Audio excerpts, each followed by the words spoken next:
I'm Veena, and I've been a Sydney sider for 18 years and a mum for 12. And I'm here because a lot of my friends find my sarcasm funny, and then there are others who find it offensive. So let's see how you all fare. Like I said, I'm a mum of a child who is an almost teenager, and she's on the autism spectrum. So good times ahead. And I can do a lecture on autism, but that's not why I'm here. So when you go home, everybody pick up your phone, Google it like you do with other things, and read about it. There's a lot of research on it, right? So that's mom giving homework. I can't help it. Like I said, I've got a daughter on the autism spectrum. So I have to give you a basic context on what I'm going to tell you, otherwise it will not be funny. So autism, in simple language, is a problem of the wiring of the brain. Now that causes some physical, mental, and emotional issues as well as strengths. Now one of the strengths that I really love is the strength of having no or very low social filter. I'll tell you what I mean. So if you serve my daughter bad food, she's going to say, "It's yuck, I don't like it." Now she's growing up, she's developing a very thin social filter. So she'll take a bite and go, "Yummy."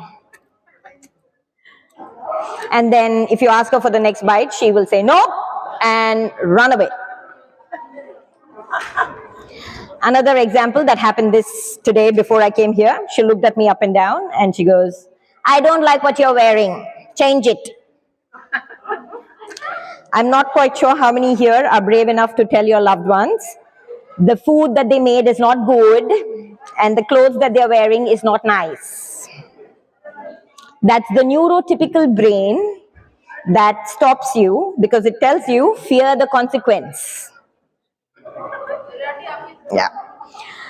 So sometimes there are days where I feel I should lose my social filter, and I'm going to tell you about some of those occasions, not all of them, because then they will throw me out, and they have now found out a bell to ring, to get you out of the place. But I'm going to tell you some of the situations. First one is doctors who play God. It's amazing, right? You walk into the doctor's office, within 5 minutes, you get a prognosis.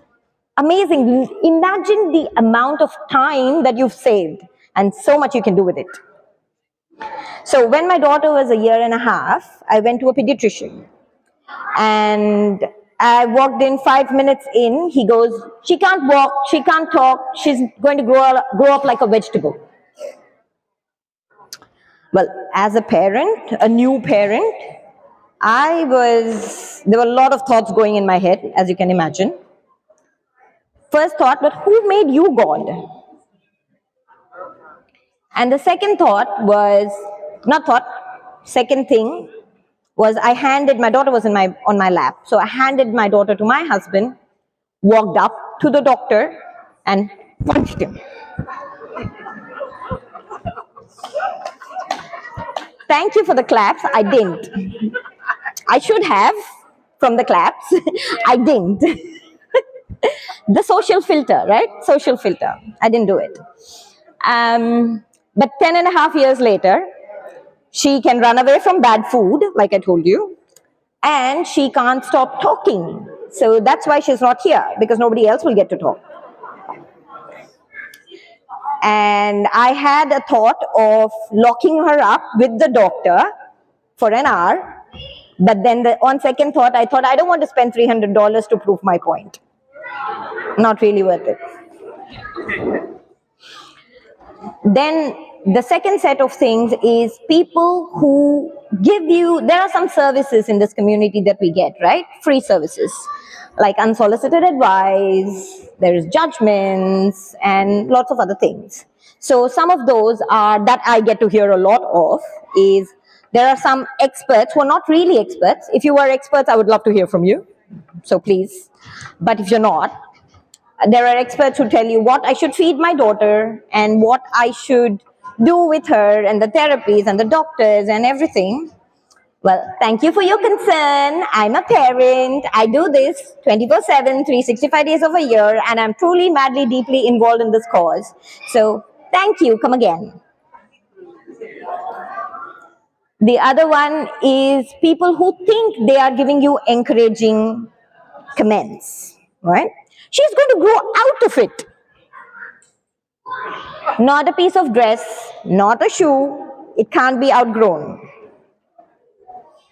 And then there are people who tell you, why don't you give her a medicine to fix it? Oh, wow, why didn't I think of it?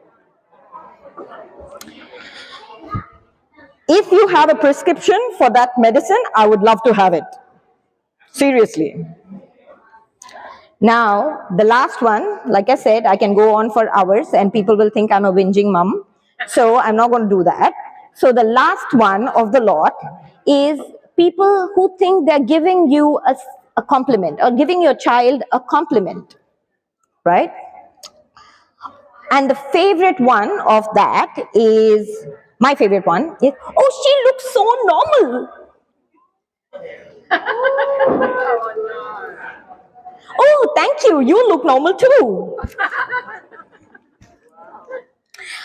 I really wish there was an unsubscribe button to these things, but there isn't. So sometimes what I think, and that gets filtered from my social filter, and that comes out, is generally a smile and a nod, or it comes out in a very civil way. So 99, no, 90, 85. Let's stop at 80% of the time, right? It depends on how much I get pushed. But in all seriousness, we've heard Uma as well mentioning about judgment and kindness, right? How many of us really like being judged? How many of us like unsolicited advice? How many of us like doctors who give you a life sentence in 5 minutes? I hope none of us. If there is somebody here, you're one of a kind, mate. But let's all look at giving and getting kindness, respect, and acceptance. That's why we are here. Thank you.